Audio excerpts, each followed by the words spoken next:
Shalom, selamat pagi Bapak Ibu Saudara yang dikasihi Tuhan. Kita bertemu kembali dalam acara Renungan Pagi Spiritual Life. Dan pagi hari ini kita akan sama-sama merenungkan firman Tuhan yang terambil dari Markus 10 ayat 1-12. Nah, judul perikop itu adalah perceraian. Saya akan bacakan bagian firman Tuhan ini bagi Bapak Ibu Saudara. Dari situ Yesus berangkat ke daerah Yudea dan ke daerah seberang Sungai Yordan. Dan di situ pun orang banyak datang mengerumuni dia. Dan seperti biasa ia mengajar mereka pula. Maka datanglah orang-orang Farisi dan untuk mencoba Yesus mereka bertanya kepadanya, apakah seorang suami diperbolehkan menceraikan istrinya? Tetapi jawab Yesus kepada mereka, apa perintah Musa kepada kamu? Jawab mereka, Musa memberi izin untuk menceraikan dengan membuat surat cerai. Lalu kata Yesus kepada mereka, justru karena ketegaran hatimulah, maka Musa menuliskan perintah ini untuk kamu. Sebab pada awal dunia, Allah menjadikan mereka laki-laki dan perempuan. Sebab itu, laki-laki akan meninggalkan ayahnya dan ibunya dan bersatu dengan istrinya. Sehingga keduanya itu menjadi satu daging. Demikianlah mereka bukan lagi dua, melainkan satu. Karena itu, apa yang telah dipersatukan oleh Allah tidak boleh diceraikan manusia. Ketika mereka sudah di rumah, murid-murid itu bertanya pula kepada Yesus tentang hal itu. Lalu katanya kepada mereka, barang siapa menceraikan istrinya lalu kawin dengan perempuan lain, ia hidup dalam perzinahan terhadap istrinya itu. Dan jika si istri menceraikan suaminya dan kawin dengan laki-laki lain, ia berbuat zina. Saudara yang kekasih dalam Tuhan Yesus Kristus, di dalam ayat yang baru saja kita baca ini, Markus mencatat bahwa suatu saat Yesus berangkat ke daerah Yudea dan daerah seberang Sungai Yordan. Dan di sana ada begitu banyak orang yang datang mengerumuni Tuhan Yesus. Dan seperti biasa, Kristus kemudian mengajar orang banyak itu. Nah, di antara orang banyak itu ada juga orang-orang Farisi. Dan kemudian mereka mulai memberikan pertanyaan yang tujuannya untuk menjebak Kristus. Pertanyaannya adalah, apakah seorang suami diperbolehkan menceraikan istrinya? Nah, saudara, ada dua tujuan dari pertanyaan itu. Yang pertama, mereka ingin menjebak Yesus. Pertanyaan ini sebenarnya merupakan sebuah isu yang hangat dan isu panas di kalangan orang Yahudi. Karena isu ini berkaitan dengan pernikahan Herodias dan Herodes. Nah, kita tahu bersama pada saat itu di Yudea ada kerajaan, namanya kerajaan Yudea, dan rajanya yaitu Herodes, merupakan seorang raja boneka dari Kekaisaran Romawi. Nah, Herodes itu kemudian dia menikah dengan Herodias. Nah, si Herodias ini sebenarnya istri dari Filipus. Filipus adalah saudara tiri dari Herodes. Herodias menceraikan suaminya Filipus dan kemudian menikah dengan Herodes. Dan pernikahan ini sempat ditegur oleh Yohanes Pembaptis. Dan karena itu Herodias merancang tipu muslihat yang begitu rupa sehingga akhirnya Yohanes Pembaptis dipenggal oleh Herodes. Nah, orang Farisi mengetahui dengan benar bahwa isu ini merupakan isu yang panas. Dan kesalahan Yesus menjawab itu akan membuat Yesus dibunuh atau bernasib sama dengan Yohanes Pembaptis. Karena itu, orang-orang Farisi ini memanfaatkan isu ini untuk memprovokasi Herodias. Nah, saudara dikasihi Tuhan, alasan kedua mengapa pertanyaan ini ditanyakan adalah karena pada saat itu orang Farisi pun mereka berbeda pendapat tentang perceraian. Khususnya tentang Ulangan 24 ayat 1. Di sana dikatakan bahwa Musa memang mengizinkan mereka untuk bercerai asalkan dengan surat cerai. Si suami harus membuat surat cerai. Lalu dijelaskan di sana bahwa alasannya jika si suami ini menemukan istrinya melakukan perbuatan yang tidak senonoh.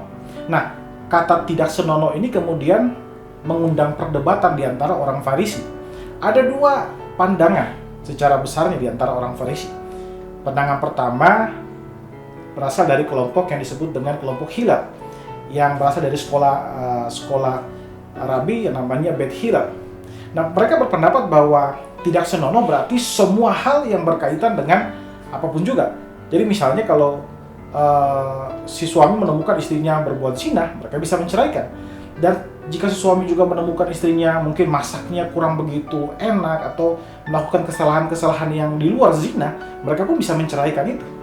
Tapi kelompok Bet Simai atau kelompok Simai, mereka melihat bahwa oh tidak, kata tidak senonoh itu hanya boleh digunakan untuk kondisi tidak bermoral. Artinya si suami boleh menceraikan istrinya hanya jika si suaminya menemukan bahwa istrinya itu berbuat zina. Nah, rupanya di dalam kelompok Yahudi ini, kelompok orang Farisi ini, ada dua pertentangan itu. Tapi kedua kelompok ini sepakat bahwa boleh berzina, cuma alasannya saja yang mereka berbeda. Nah, kemudian saudara, ketika Yesus mendengar pertanyaan itu, Yesus tidak langsung menjawab. Dia berkata, apa yang diperintahkan Musa? Nah, mereka kemudian mengutip Ulangan 24 ayat 1-4. Mereka bilang begini, boleh, tapi harus dengan memberikan surat cerai.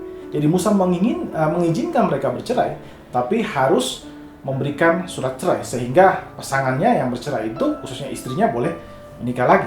Nah, saudara, lalu Kristus kemudian menjelaskan bahwa alasan Musa memberikan aturan itu bukan karena perceraian diperbolehkan, tetapi karena kekerasan hati orang Yahudi yang menginginkan perceraian sehingga Musa mengizinkan itu.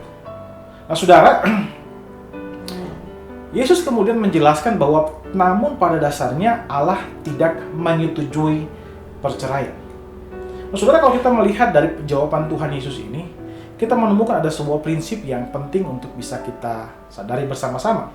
Bahwa seringkali kita pun sama dengan orang Farisi ini. Kita tidak mencari kebenaran, tapi mencari pembenaran.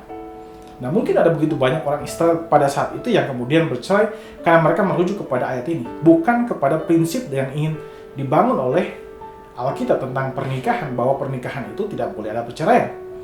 Tapi mereka rupanya mencari ayat-ayat tertentu dalam Alkitab untuk membenarkan apa yang mereka lakukan. Nah, ketika Alkitab menegur kita, maka biasanya yang harus kita lakukan adalah, yang seharusnya kita lakukan adalah kita mendengarkan itu. Bukan sebaliknya mencari ayat-ayat lain untuk membenarkan dosa-dosa kita. Dan ini yang dilakukan oleh orang-orang Yahudi pada saat itu. Mereka tahu Tuhan membenci perceraian, tapi justru mereka mencari ayat-ayat tertentu untuk mendukung perceraian. Nah, saudara, ketika kita tidak mau mendengarkan kebenaran dan berusaha untuk mencari pembenaran, maka kita tidak bisa diubahkan oleh firman Tuhan. Bahkan kita tidak bisa menjadi orang-orang yang bertumbuh, malah sebaliknya menjadi orang-orang yang mati secara rohani. Karena itu, marilah kita membuka hati kita untuk mendengarkan semua firman Tuhan yang disampaikan kepada kita. Saudara, mari kita membaca firman Tuhan untuk mencari kebenaran dan bukannya mencari pembenaran atas dosa-dosa kita. Mari kita ambil waktu sejenak untuk merenungkan firman Tuhan yang baru saja kita dengar. Saudara, apakah firman Tuhan yang sedang datang kepada saudara hari-hari ini untuk menegur saudara? Apakah ada dosa-dosa yang berusaha saudara tutupi? Dan ketika saudara mendengarkan firman Tuhan sedang menegur saudara tentang suatu perkara? Saudara, mari kita mengambil waktu sejenak untuk mendoakan hal tersebut. Berdoa juga agar Tuhan memberikan saudara kemampuan untuk terbuka terhadap firman Tuhan.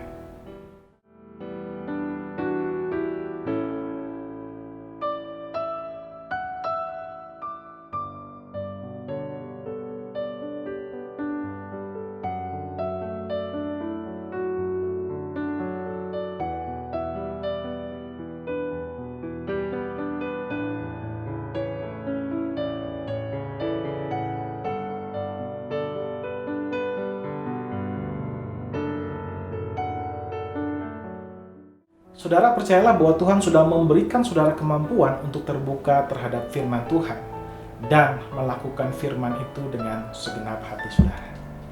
Mari kita tundukkan kepala, kita berdoa.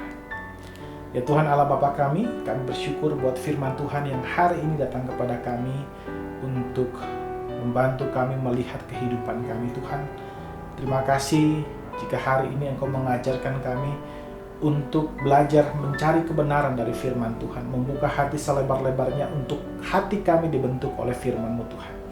Dan karena itu Tuhan, mari Bapa, Engkau bentuk kami, Engkau ubah kami sesuai dengan harapan-Mu, dengan gambaran-Mu Tuhan, sehingga sungguh kami menjadi pribadi yang berkenan kepada-Mu Tuhan. Kami juga ingin menyerahkan seluruh aktivitas kami pada hari ini, dari pagi hari ini sampai malam nanti. Kami serahkan semua kegiatan kami ke dalam tangan-Mu Tuhan, biar setiap pekerjaan yang kami lakukan itu memperkenankan hati-Mu saja. Terpujilah nama-Mu Bapa. Di dalam nama Yesus Kristus Tuhan kami berdoa kepada Bapa Surgawi. Haleluya. Amin. Amin. Bapak Ibu Saudara yang dikasihi Tuhan, selamat pagi, selamat beraktivitas, dan Tuhan Yesus memberkati.